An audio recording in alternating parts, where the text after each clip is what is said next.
네, 사랑하는 상록교회 성도 여러분 안녕하십니까? 오늘도 예배 가운데 주님의 은혜와 사랑이 가득할 줄 믿습니다. 오늘 주신 하나님의 말씀은 고린도전서 12장 27절부터 13장 3절까지 말씀입니다. 고린도전서 12장 27절부터 13장 3절까지 말씀입니다. 제가 먼저 읽고 한 절씩 교독하도록 하겠습니다. 너희는 그리스도의 몸이요 지체의 각 부분이니라.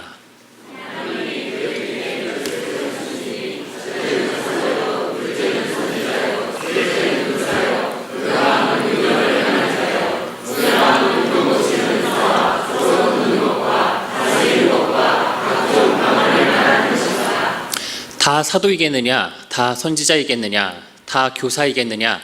다 능력을 행하는 자이겠느냐?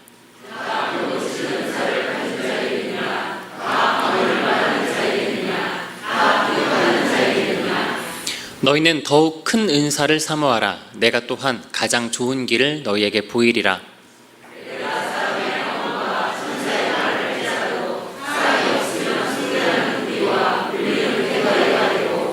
내가 예언하는 능력이 있어 모든 비밀과 모든 지식을 알고 또 산을 옮길 만한 모든 믿음이 있을지라도 사랑이 없으면 내가 아무것도 아니요.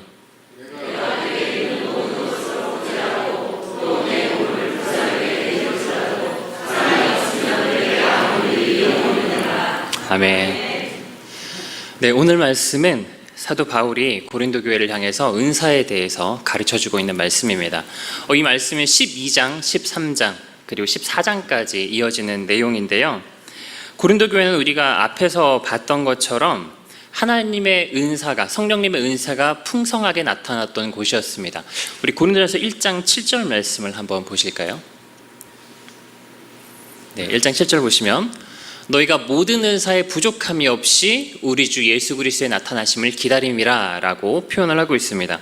그래서 고린도 교회에는 성령님의 어떤 특별한 은사가 풍성하게 나타났던 교회였던 것으로 보입니다. 그런데 문제는 은사가 풍성했던 반면에 사람들이 은사를 왜 주셨는지를 제대로 모르고 은사를 자신들의 뜻대로 남용하고 뽐내고 무분별하게 사용하는 문제들이 있었던 것 같습니다. 이제 특히나 또 은사들 중에서도 더 중요하게 여기고 더 우월하게 여기는 은사가 있었던 것 같아요. 그리고 그 은사가 뭐였냐면 고린도서 12장부터 14장까지 해서 계속 강조하고 있는 것 중에 하나가 방언의 은사에 대한 것입니다. 방언에 대해서는 여러 가지 좀 견해들이 있습니다. 고린도 교회에 나타났던 방언이 어떤 것이었느냐 이런 거에 대해서는 견해가 좀 있지만은 이게 아무래도 사도행전의 마가다락방에서 나타났던 현상과는 조금 달랐던 것 같아요. 여러분들 아시다시피 사도행전에서는 성령 강림 사건 때 거기 모여있던 모든 사람들이 방언을 했죠. 네, 모든 사람들이 했고요. 그리고 그 자리에서 어떤 종류의 방언이었냐면 각자 다른 나라들의 언어로 말하는 것이 방언이었습니다. 그래서 각국에서 모인 사람들이 자신들의 나라 언어로 말하는 것을 보고 깜짝 놀라는 장면들이 나오죠. 그러니까 그 방언은 뭐였냐면 성령 받은 사람 모두에게 나타났던 현상이었고 또 사람들이 알아들을 수 있는 언어였어요. 그런데 고린도 교회에 나타난 방언은 조금 달랐던 것으로 보여요. 보니까 이 방언은 어떤 특징이 있냐면 몇몇 사람들에게만 주어진 것입니다. 그리고 이 방언은 사람들이 알아들을 수 있는 말이 아니었어요. 그래서 누가 필요했냐면 통역하는 은사를 가진 사람이 필요했습니다. 그래서 이 방언을 당시 고린도 교회 사람들이 어떻게 생각했느냐, 우리 13장 1절 말씀에 한번 보시면 뭐라고 표현되어 있냐면 방언을 얘기하면서 사람의 방언과 천사의 말을 할지라도 이렇게 표현하고 있어요. 그래서 방언을 뭐랑 연결시키냐면 천사의 말과 연결을 하고 있습니다. 그래서 고린도 교회 사람들이 아무래도 이 방언을 천사들의 언어로 생각하고 굉장히 사모하고 좋아하고 얻고자 노력했던 것으로 보여집니다. 그리고 이 방언이 있던 사람은 다른 사람들에게 내가 방언이 있다고 조금 남용하고 뽐내는 경향이 있었던 것 같아요. 그래서 우리 고린도전서 14장 23절 말씀을 한번 보시면요. 그러므로 온 교회가 함께 모여 다 방언으로 말하며 알지 못하는 자들이나 믿지 아니하는 자들이 들어와서 너희를 미쳤다 하지 아니하겠느냐라고 얘기하면서 교회가 모인 가운데서는 방언을 하지 말라고 이야기를 하고 있죠. 이걸 봤을 때 당시 교회에서 방언 있는 사람들이 어떻게 했던 것 같냐면 회중의 모임 가운데서 무분별하게 방언 가진 사람이 막 방언을 막 하는 거예요. 어쩌면 예배 시간에 그랬는지도 모릅니다. 방언 가진 사람이 막 방언으로 여기저기서 막 기도를 하는 거예요. 그러면 믿지 않는 사람들이 이거 미쳤다고 하지 않겠냐, 그러면서 하지 말라라고 이야기를 하고 있습니다. 그래서 어떻게 하라고 하냐면 27절 28절에 한번 보시면 14장, 만일 누가 방언으로 말하거든 두 사람이나 많아야 세 사람이 차례를 따라하고 한 사람이 통역할 것이요, 방언을 할 때는 많은 사람들이 무분별하게 하지 말고 두 사람 혹은 세 사람만 해라. 그것도 순서를 정해가지고 차례대로 해라, 이렇게 얘기를 하고요. 자, 다음에는 만일 통역한 자가 없으면 교회에선 잠잠하고 자기와 하나님께 말할 것이요, 그마저도 통역하는 자가 없으면 어떻게 하래요? 하지 말라라고 이야기를 하고 있습니다. 그래서 이제 이 부분에 대한 권면은 뭐에 대한 내용이냐면 14장 39절에서 40절에 한번 보시면, 그런즉 내 형제들아 예언하기를 사모하며 방언 말하기를 금하지 말라. 모든 것을 품위 있게 하고 질서 있게 하라. 은사를 교회 안에서 품위 있고 질서 있게 하고 너희들이 지금 하는 것처럼 무분별하고 뽐내듯이 하지 말아라 라고 권면을 하고 있는 것입니다. 그리고 어쩌면 고린도 교회 사람들은 이 방언의 은사를 너무 사모한 나머지, 성령의 특별한 은사들을 너무 사모한 나머지, 이 성령의 은사가 나타나지 않으면 성령을 받은 것이 아니라고까지 생각했던 것 같기도 해요. 왜냐하면 바울이 12장을 시작할 때 어떤 말을 하고 있냐면 12장 3절 4절 말씀을 한번 보실까요? 그러므로 내가 너에게 알리노니 하나님의 영으로 말하는 자는 누구든지 예수를 저주할 자라 하지 아니하고 또 성령으로 아니하고는 누구든지 예수를 주시라 할 수 없느니라. 은사는 여러 가지나 성령은 같고, 은사는 다 성령으로부터 나왔다라고 이야기를 할 때 어떤 이야기를 먼저 하냐면 성령으로 아니하고는 예수를 주시라 할 수 없느니라, 이 얘기를 먼저 합니다. 다시 말해서 은사는 다 성령으로부터 나왔어요. 그런데 가장 분명하게 나타나는 성령의 증거는 무엇이냐면 예수를 믿는 것입니다. 그래서 특이한 은사가 있냐 없냐 이걸 가지고서 성령 받았냐 안 받았냐를 알 수 있는 게 아니라 뭘 했어야 성령을 받은 거예요? 예수님 믿으면 다 성령의 은사를 받은 거야 라고 이야기를 하고 있는 것입니다. 여러분, 근데 실제로 오늘날에도요 이런 이야기를 하는 교단들이 꽤 있어요. 성령 받았으면 반드시 뭘 해야 된다, 방언을 해야 된다. 근데 오늘 성경에서 뭐라고 하는 거냐면 그런 특이한 은사는 모두에게 주어진 게 아니고 성령 받은 사람은 예수를 믿는 사람이야, 이 이야기를 먼저 하면서 은사에 대해서 시작을 하고 있습니다. 그래서 오늘 본문 내용 자체가요 계속해서 이렇게 고린도 교회 사람들이 잘못 알고 행하고 있던 은사에 대해서 올바르게 가르쳐주는 내용들을 기록을 해놓고 있습니다. 오늘 본문도 그 내용을 잘 우리에게 가르쳐주고 있어요. 그래서 오늘 본문 말씀을 통해서 여러분, 우리에게도 하나님께서 다 은사를 주셨습니다. 맞습니까? 네. 여러분들 예수님을 주님으로 영접하고 다 믿으시죠?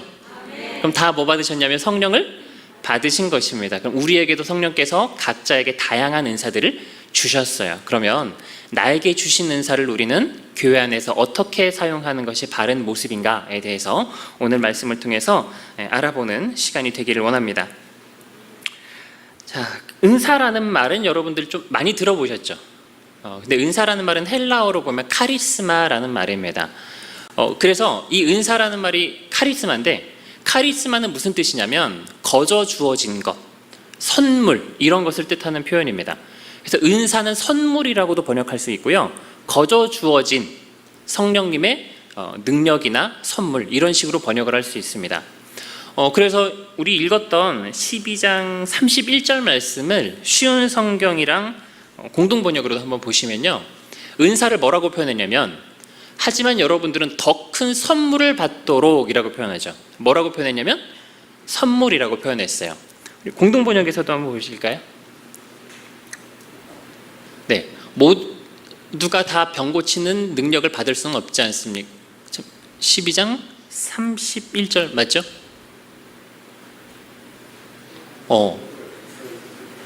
네, 절수가 조금 안 맞는 것 같습니다. 거기서도 이제 뭐라고 표현하냐면 여러분은 더 큰 은총의 선물을 간절히 구하십시오, 이렇게 표현하고 있어요.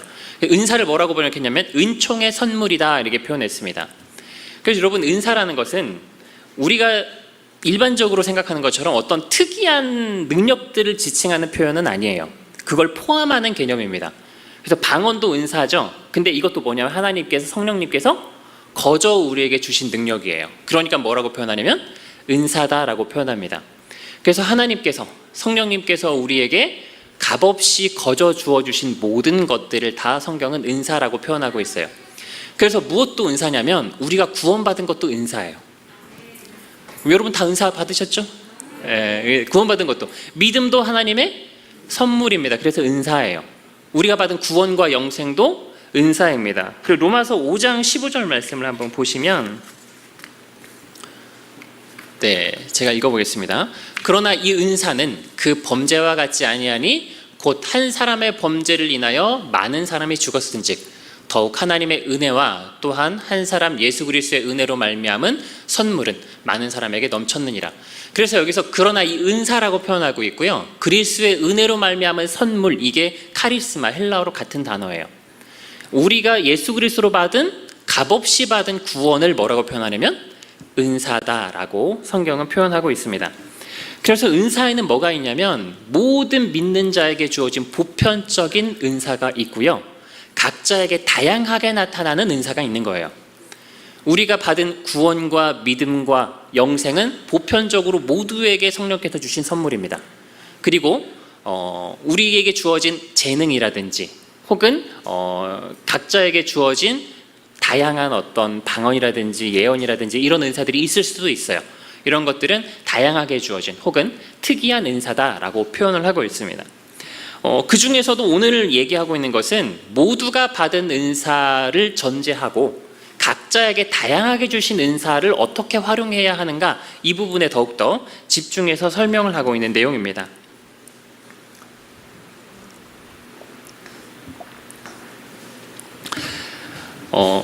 그래서 은사라는 것을 어떻게 사용해야 하는가, 이 말을 하면서 오늘 바울이 어떻게 가르치고 있느냐, 12장 27절을 다시 한번 보실까요? 12장 27절 말씀을 다시 한번 보시면, 너희는 그리스도의 몸이요 지체의 각 부분이라. 그리고 28절에도 보시면 하나님이 교회 중 몇을 세우셨으니 첫째는 사도요, 둘째는 선지자요, 셋째는 교사요, 그 다음은 능력을 행하는 자, 병 고치는 자, 은사와 서로 돕는 것과 다스리는 것과 각종 방언을 말하는 것이라. 지금 은사에 대해서 표현할 때 어떤 이야기를 하냐면 우리가 그리스도의 한 몸이 되었다라고 얘기합니다. 우리가 한 몸이고 각자에게 하나님께서 다양하게 은사를 주셔서 여러 가지 일들을 감당하게 하셨다라는 것입니다. 그러면 은사를 주신 목적이 분명히 드러나는 것입니다. 은사는 뭘 위해 주신 거냐면 한 몸된 교회를 위해 주셨다라는 거예요. 그럼 은사는 뭘 위해 써야 되는 걸까요? 교회를 위해서 써야 되는 거예요. 그런데 고린도 교회 사람들은 어떻게 쓰고 있었냐면 개인의 유익을 위해서 혹은 자랑하기 위해서 은사를 사용하고 있으니까, 야, 은사는 그렇게 쓰라고 주신 게 아니야 라고 말을 하는 것입니다. 그래서 고린도 교회 사람들은 어떤 은사가 더 우월한가, 이런 것까지 이야기를 하는 겁니다. 여러분, 어떤 은사가 우월하냐 우월하지 않냐, 어떤 은사로 직분을 맡은 것이 더 귀하냐 귀하지 않냐라는 것은 교회가 한 몸이라는 것을 생각했을 때 무의미한 행동입니다. 여러분 한번 생각해 보세요. 내 몸 중에 손이 더 좋아요, 발이 더 좋아요? 어떤 게 더 중요한 역할을 하냐, 이거 따질 필요 있습니까? 없어요. 손이 발을 향해 아무리 자랑해봤자 어차피 한 몸이잖아요. 손이 아무리 좋아도 뭐가 좋은 거예요? 몸이 좋은 거죠. 그럼 발도 같이 좋은 거죠. 발한테 자랑해봐야 무슨 소용이 있습니까? 그래서 내가 가진 은사라는 것은 하나님께서 한 몸된 교회를 위해 주신 것이기 때문에 우열을 가릴 수도 없고 무엇이 더 귀하다 천하다라고 말할 수 없다는 것입니다. 그래서 은사라는 것은 교회를 위해 사용될 때 바르게 사용된다라는 것을 보여주고 있어요. 여러분, 그래서 우리 교회 안에서도 보면 하나님께서 각각의 사람들을 다 능력 있게 하셔가지고 슈퍼맨처럼 모든 사람이 모든 일을 할 수 있게 하실 수도 있을까요, 없을까요? 그렇게 하실 수도 있어요. 그리고 그렇게 하셨다면 하나님께서 교회를 통해 일하시기가 훨씬 더 수월하실 것입니다. 다들 모든 게 다 능통해요. 그런데 보면 개개인이 다 맡아서 교회 일을 하고 있는데 다 능통한 사람들입니까? 아니면 다 못하고 연약한 부분들이 있어요? 우리 담임 목사님이 아주 잘하시는 은사가 있죠. 복음 전하시고 말씀 가르치시는 거 너무너무 잘하시는데 그렇다고 담임 목사님이 다 잘하십니까? 그렇지 않아요. 그래서 누가 필요하냐면 서로 도와주는 지체들이 필요한 거예요. 다 찬양을 잘합니까? 다 노래를 잘합니까? 다 악기를 잘 다룹니까? 다 상담을 잘해줍니까? 다 이야기를 잘해줍니까? 다 봉사하려는 마음이 있습니까?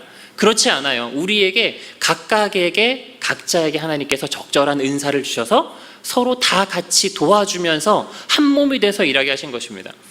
우리 그래서 지난주에 세례식이 있었죠. 세례식 모든 사람이 다 준비했습니까? 방송 준비한 사람이 있으니까 실시간으로 유튜브도 나갔죠. 저는 그거 죽었다 깨도 못해요. 제가 있으면 난리 났을 거예요. 그런데 방송에 대한 은사가 있는 집사님께서 담당해서 해주십니다. 저는 제가 할 수 있는 걸로 도와주는 거예요. 집 날라드리고. 어떤 사람은 천막을 치기도 하고, 어떤 사람은 필요한 물품들을 구매해서 가져다 주기도 하고, 어떤 사람은 자기가 가진 은사로 운전을 합니다. 다 한 몸처럼 각자가 맡은 일들을 하니까 그 교회가 은혜스럽게 하나님의 일을 감당할 수 있는 거예요. 그 일을 한 사람 중에 누가 더 중요한 일을 했고 누가 덜 중요한 일을 했다라고 말하는 게 의미가 있을까요? 없습니다. 서로 도와주면서 자기가 할 수 있는 일을 통하여서 하나님의 일을 감당하는 것이 교회입니다. 그래서 세례식도 우리 지체들이 다 한 몸처럼 딱 돼서, 어떤 사람은 나는 거기 아무것도 안 하고 구경만 했는데요. 아니, 존재만으로도 몸을 이룬 거예요. 거기 구경하는 사람이, 구경도 아니죠, 참여한 사람들이 아무도 없었다고 생각해봐요. 그럼 세례식 거기 세례받는 사람들이 그만큼 은혜가 됐을까요? 끝나고 나니까 이렇게 딱 줄 서가지고 축하해주고 인사하죠. 거기서 축하해주고 인사해주는 사람이 아무도 없었어 봐요. 그럼 세례식이 은혜롭게 끝났을까요? 아무것도 안 하고 참석만 했어도 이미 중요한 역할을 감당한 것이고 한 몸으로서의, 한 지체로서의 역할을 감당한 거예요. 그래서 거기 내가 그냥 참석해서 아무것도 안 한 게 아니에요. 존재만으로도 빛이 나는 것입니다. 그래서 우리가 볼 때 손이 조금 더 중요한 역할을 하는 것 같기도 하잖아요. 발톱은 별거 안 하는 것 같죠. 하지만 발톱은 또 발을 잘 지탱하고 우리 몸무게를 잘 발이 지탱할 수 있도록 도와주는 필수적인 역할을 해요. 그래서 오늘 성경이 뭐라고 얘기하냐면 약해 보이는 것들이 도리어 요긴하다라고 표현합니다. 간혹 정말 쓸모없어 보이는 사람이 있을 수도 있어요. 그런 사람 혹시 있습니까? 어떤 사람도 있냐면 내성발톱 같은 사람도 있어요. 온몸을 존재만으로 즐겁게 하는 것이 아니라 존재만으로 온몸을 아프게 합니다. 그럼 여러분 그 지체 떼서 버려버릴까요? 내성발톱이 아프게 해, 버려버릴까요? 교회가 한 몸된 것을 생각하는 사람이라면 그런 이야기를 할 수 없어요. 저 사람은 교회에 도움이 안 되고 지체들에게 상처나 주고 교회 분란만 일으키니까 떼서 버려버려야 되는 거 아닙니까? 이렇게 얘기하면 저는 여기 있을 수가 없습니다.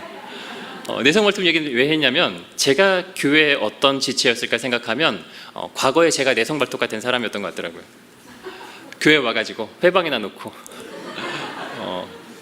사람들 힘들게 하고.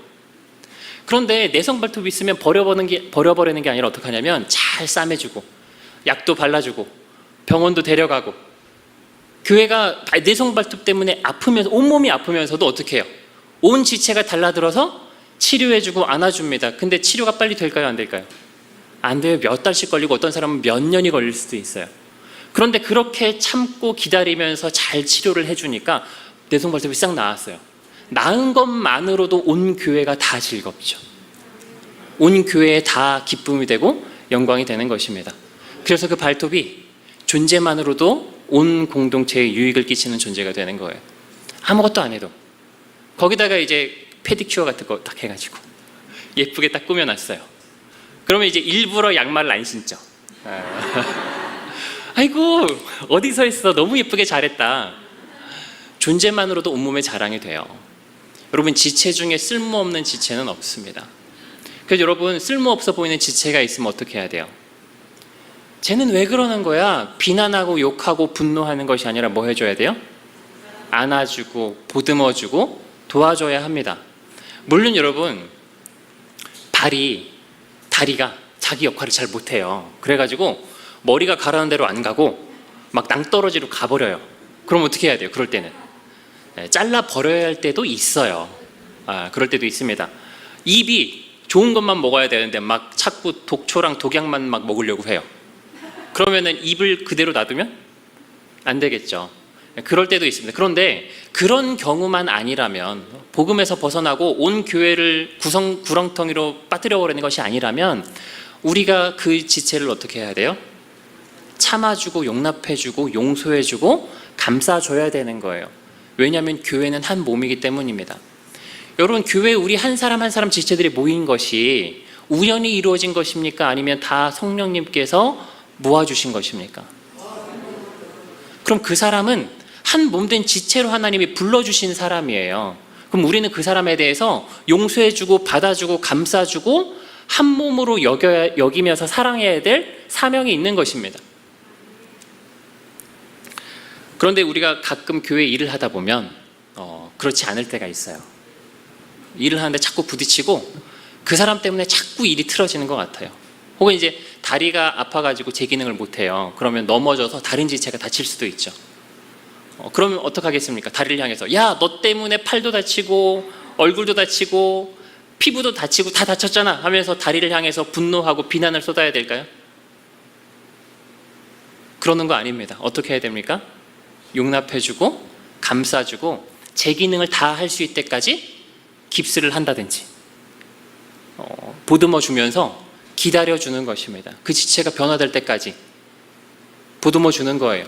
물론 그 과정이 결코 쉽지는 않을 거예요. 많은 상처가 될 수도 있고요. 그리고 여러분, 특히나 이제 교육부서나 이런 걸 담당하시는 분들 보시면 한 사람이 변화되는 게 쉽습니까? 어렵습니까? 어렵습니다. 굉장히 어렵습니다. 이단 사역을 하니까 우리는 더 잘 체감을 하죠. 한 사람이 변화되는 일이 너무너무 어려워요. 어렵지만 그렇게 기다리고 참았다가 그 지체가 결국 하나님의 은혜로 변화되는 모습을 보면 어떻습니까? 너무너무 즐거운 거예요. 너무너무 기쁜 거예요.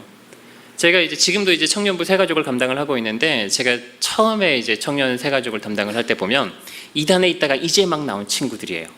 교회 오면 인사도 안 해요. 얼굴도 안 쳐다봐요. 대답도 안 해요. 모임에 어떻게 와가지고 한마디도 안 하고 가만히 앉아 있습니다. 한 주, 두 주 하는 게 아니라 몇 달을 그렇게 해요. 그럼 그 사람 데리고 인내하면서 모임하는 게 쉽겠어요? 어렵겠어요? 어려운데 그렇게 참고 기다렸다 보니까 그 사람이 복음 듣고 변화가 되더라고요. 그러면서 우리 모임 가운데서 고백을 하는 겁니다. 여러분들이 지금까지 기다려주고 사랑으로 섬겨준 덕분에 내가 하나님의 사랑을 깨달았습니다. 그 얘기를 간증을 해요. 실제로 그런 일이 종종 있어요. 많이 있습니다. 그러면 이제 거기 모여있는 이 세 가족, 그동안 이제 상처받고 했던 사람들이 그동안의 어려움이 다 사라지고 다 울음바다가 돼요. 찔리는 사람 몇 명 있을 거예요. 여러분, 가끔 여기서 요즘엔 좀 안 하긴 했습니다만 이단에 있다 나온 사람들 여기 와서 또 간증을 하죠. 간증하는 모습을 보면 어떻습니까? 하나님께서 우리의 사역을 통하여서 저 한 영혼을 변화시켜 주셨구나. 그거를 보는 것만으로도 마음이 어때요? 기쁘고 넉넉하고 영광이 됩니다. 여러분, 우리가 지체들을 향해서 그렇게 섬기고 서로 도와주라고 하나님께서 우리에게 뭘 주신 거냐면 은사를 주신 거예요. 그래서 은사는 내 유익을 위해서 사용하는 것이 아니라 교회를 위하여서 사용할 때 가장 의미 있고, 그것이 우리에게 은사를 주신 목적인 것입니다.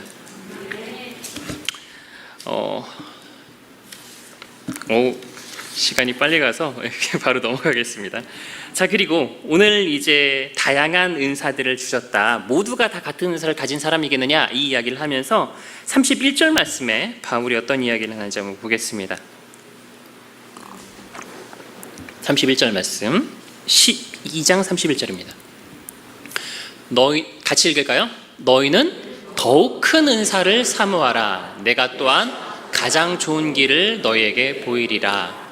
자, 보니까 더욱 큰 은사를 사모하라고 이야기를 하고 있어요. 그러니까 어떤 사람들은 이렇게 얘기를 하기도 해요.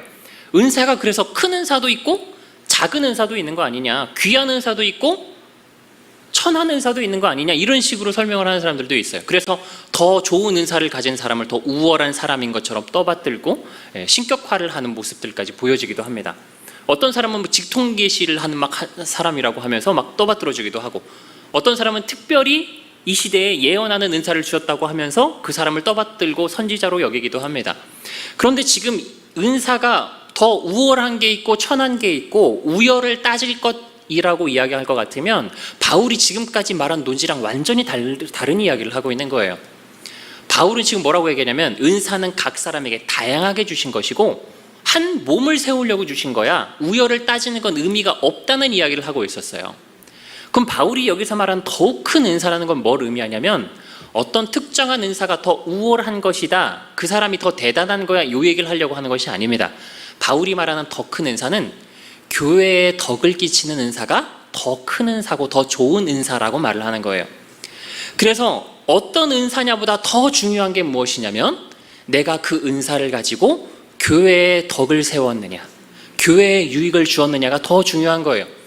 아무리 좋은 은사가 있어도 교회에 분란을 일으키고 다른 사람들을 멸시하고 천대하고 자기를 자랑하는 데 사용했으면 그건 좋은 은사가 아니에요. 근데 아무리 보잘것없어 보이는 은사여도 교회에 덕을 끼치고 사람들을 잘 도와주는 일을 했으면 그것이 바울이 말하는 좋은 은사입니다. 여러분들에게도 아무리 작아 보이는 것이라도 다 은사가 있습니까? 없습니까? 있어요. 어떤 은사가 근데 좋은 은사냐면 그 은사를 가지고 서로 도와주면서 교회를 세우는 일을 감당했을 때 그것이 가장 좋은 은사입니다. 그리고 나서 바울이 어떤 얘기를 하냐면 31절을 다시 한번 보시면 내가 또한 가장 좋은 길을 너에게 보이리라 라고 얘기하고 있어요. 이 좋은 길이라는 건 뭐냐면 은사를 사용하는 가장 좋은 길이에요. 그리고 그것이 무엇으로 이어지냐면 13장의 사랑장으로 이어지는 것입니다. 바울이 지금 말하고 있는 가장 좋은 은사를 가장 잘 활용하는 방법은 뭐 하는 거예요? 서로 사랑하면서 섬기는 것이 가장 좋은 은사입니다. 가장 좋은 길입니다. 그러면서 하는 말은 굉장히 충격적이에요. 우리 13장 1절부터 3절을 다시 한번 보겠습니다. 내가 사람의 방언과 천사의 말을 할지라도 사랑이 없으면 소리나는 구리와 울리는 꽹과리가 되고 내가 예언하는 능력이 있어 모든 비밀과 모든 지식을 알고 또 산을 옮길 만한 모든 믿음이 있을지라도 사랑이 없으면 내가 아무것도 아니요 내가 내게 있는 모든 것으로 구제하고 또 내 몸을 불사르게 내줄지라도 사랑이 없으면 내게 아무 유익이 없느니라. 지금 뭘 얘기하고 있냐면 방언 얘기하고 있죠. 예언과 지식의 은사, 심지어는 내 몸을 불사르게 내어줬고 내 모든 전 재산으로 구제하며 사람들을 섬겼어도 사랑으로 하지 않았으면 아무것도 아니래요. 아니, 좋은 은사가 있고요. 특히 여기서 말하고 있는 방언과 예언과 지식의 은사는 당시 고린도 교회 사람들이 가장 좋아하고 그 특별한 은사로 생각하는 것들이었습니다. 최고의 은사가 있어도 그리고 그 은사를 활용해서 좋은 결과를 내었어도 사랑으로 하지 않았으면 아무 의미가 없다는 겁니다. 내 목숨까지 내어줬어도 아무 의미가 없대요. 무슨 말이냐면 여러분 저도 제 한계를 명확히 알고 있는 사람입니다. 칭찬해 주시는 분들이 많은데 제가 책망받을 일도 참 많아요. 못하는 것도 많습니다. 그런데 제게 주어진 은사로 정말 엄청나게 능력 있는 설교를 준비해가지고 모든 사람들을 감동의 도가니로 빠뜨렸어도 사랑으로 하지 않았으면 아무 의미가 없다고 말하는 거예요. 장로님들은 다스리는 은사가 있으신 분들입니다. 그렇죠?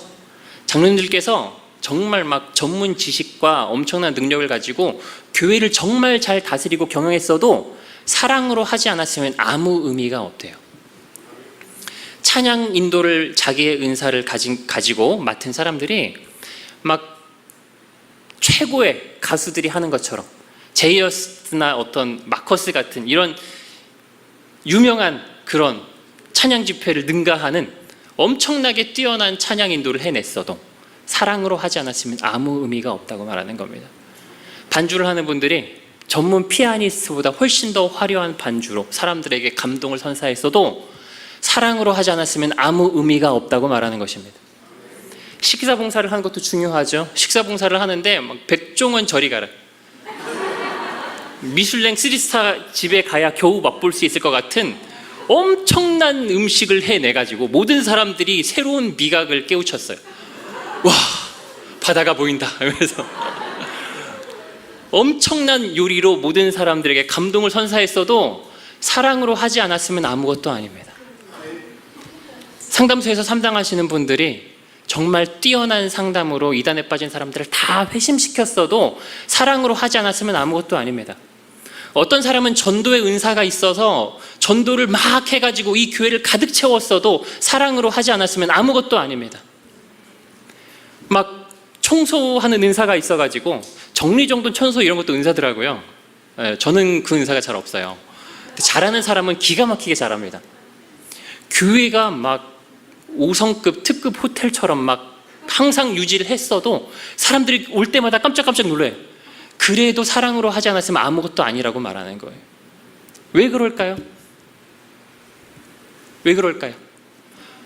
성가대가 막 찬양을 하는데 막 유명 오케스트라 막 악단처럼 막 찬양을 했어요.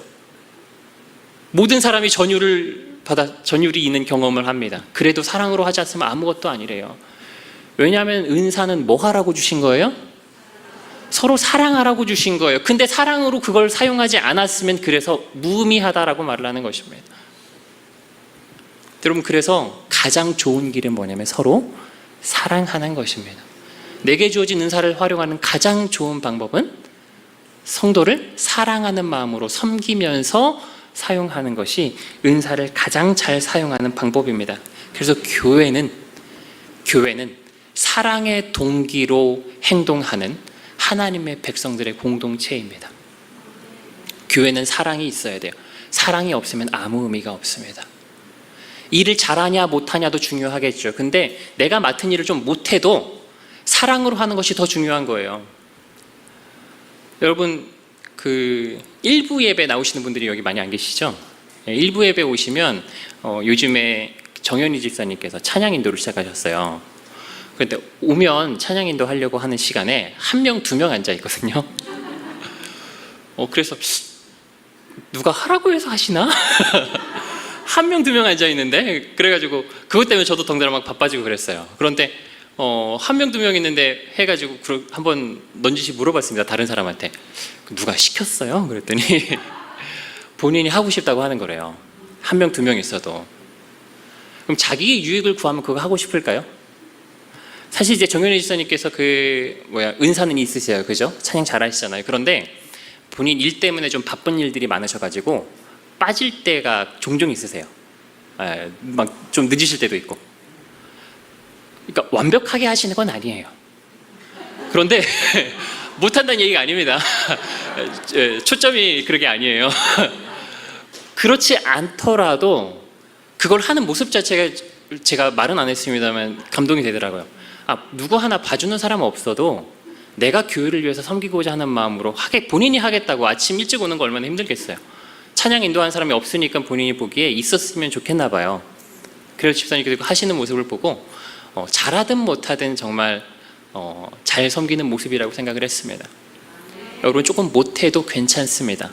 그리고 못하는 거 있으면은 여러분, 저 사람은 왜 저렇게 못해? 그것 때문에 덩달아 우리까지 힘들잖아 라고 비난하시면 안 돼요. 하나님께서 사랑으로 섬기는 그 섬김을 기뻐 받으십니다. 우리도 그 사람의 연약한 것을 어떻게 해줘야 돼요? 받아주고 같이 도와줘야지요. 일을 맡은 사람이 뭔가 잘 못해요. 그럼 꼭 그런 사람도 있어요. 우리 교회는 별로 없는 것 같은데 판단하는 눈으로 봅니다. 얼마나 잘하나 보자.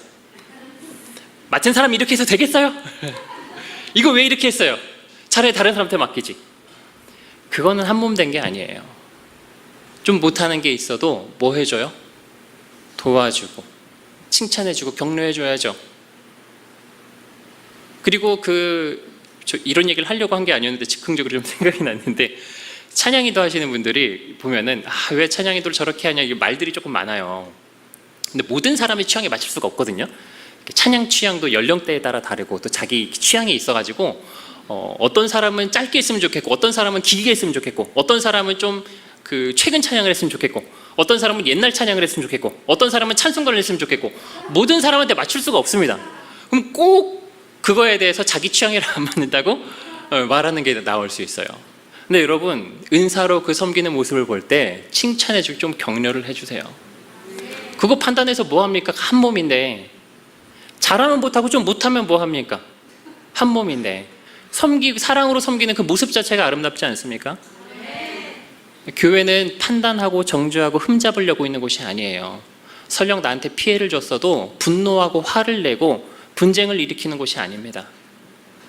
서로 사랑으로 내가 가진 것으로 섬기는 것이 교회입니다. 베드로 사도도 동일한 말씀을 하고 있습니다. 베드로전서 4장 8절부터 10절까지 말씀을 한번 보겠습니다. 무엇보다도 뜨겁게 서로 사랑할지니 사랑은 허다한 죄를 덮느니라. 서로 대접하기를 원망 없이 하고 각각 은사를 받은 대로 하나님의 여러 가지 은혜를 맡은 선한 청지기 같이 서로 봉사하라. 각각 은사를 받은 대로 서로 뭐 해야 돼요?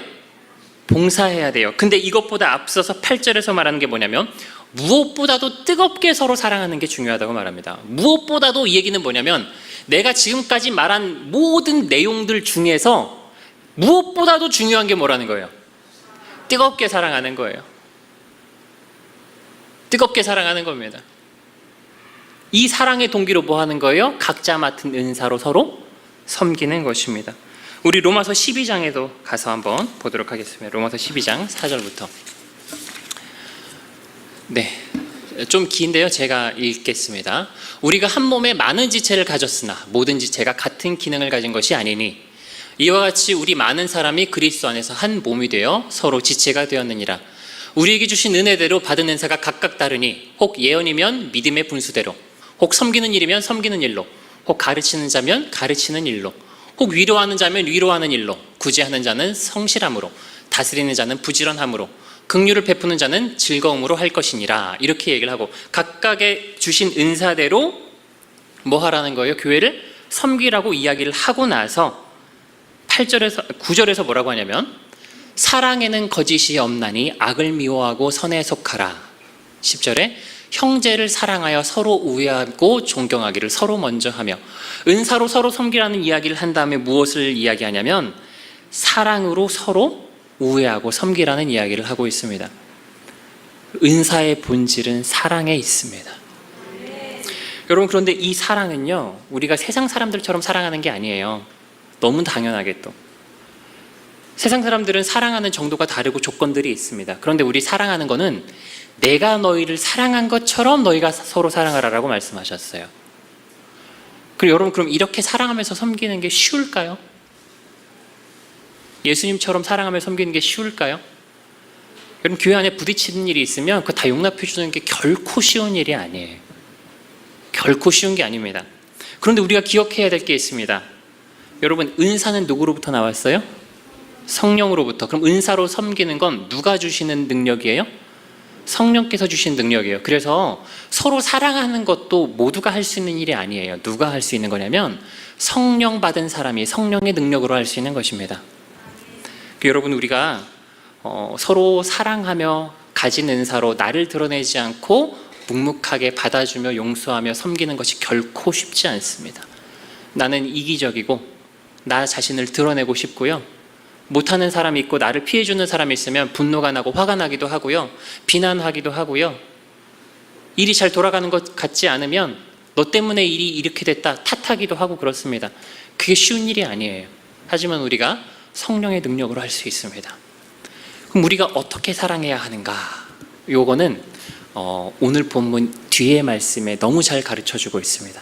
13장의 사랑장에서 사랑에 대해 너무 잘 가르쳐주고 있어요. 우리가 교회를 은사를 가지고 섬길 때 어떻게 사랑해야 하는가?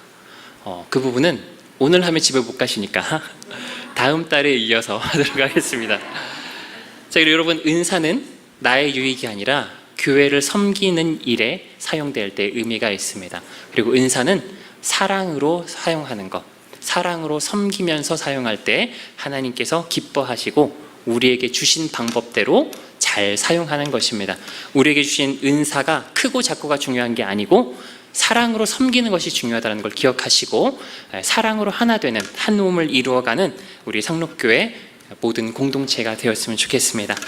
말씀하시고 기도하겠습니다.